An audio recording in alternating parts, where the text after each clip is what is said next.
Hey friends, this is Linda with Your Paper Dreams, and welcome back to another Tip for Tuesday. Today I wanted to just share a couple of tips regarding our blending brushes.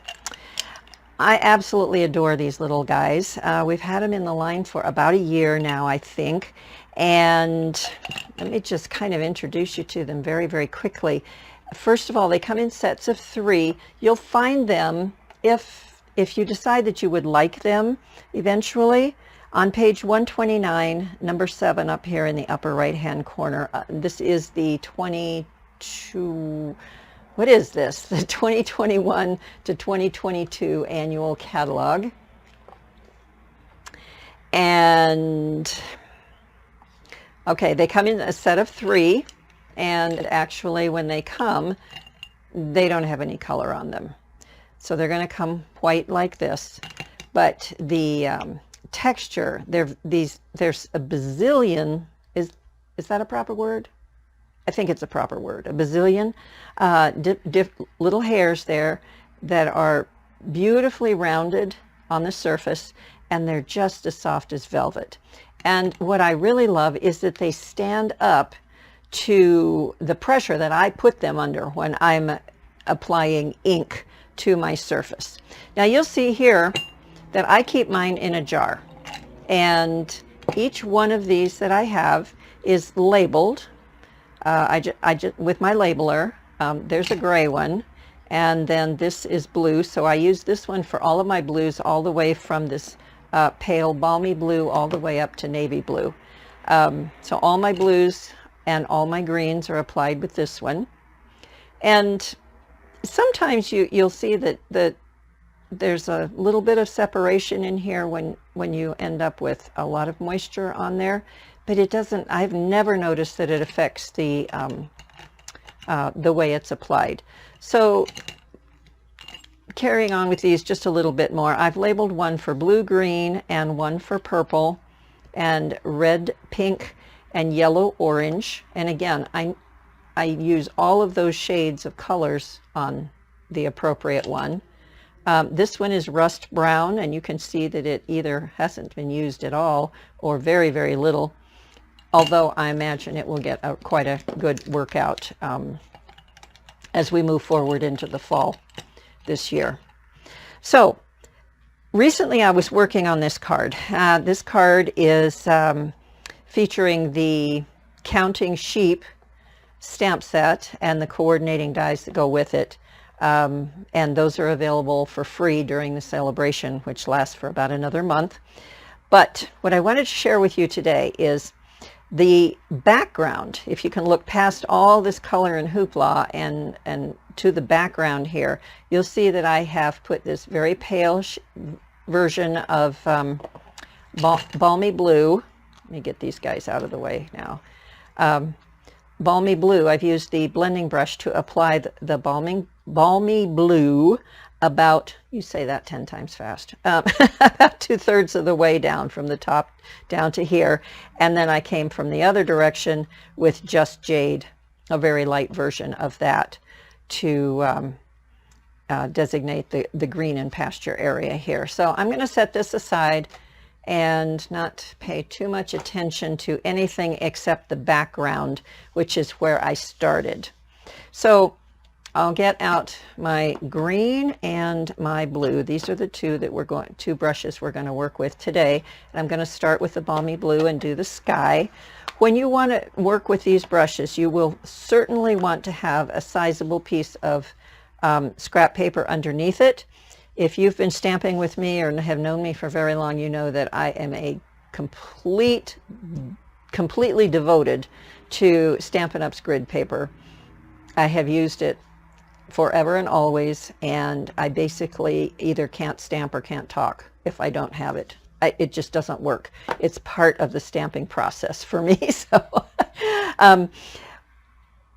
when I hold this brush, I'm going to hold it with my index finger on top, and that is, you'll see that it's flexible, and so I can apply, I can adjust the application of pressure that I'm using as I apply my ink. So in this case, I'm just going to be pretty generous about picking it up. I have my card front here, and this is the upper part. This is where the blue is going to go. So I'm going to always start by hitting the scrap paper first, starting some circles, and then moving up onto my actual card front. And the reason for that is that when you first plop that down, you're going to have a darker blob. And I don't know about you, but I personally don't care for dark blobs. So on mine, I try to avoid them. And the way to avoid the dark blobs is to start on your scrap paper and then move your way up onto your card front, assuming it's a card you're making, but whatever it is that you're coloring. And as you move along, you'll notice that as you come up onto your piece that you're working on, you'll get a slightly darker edge right around here, which provides a really nice, subtle but nice framing effect. So again and again, I just use this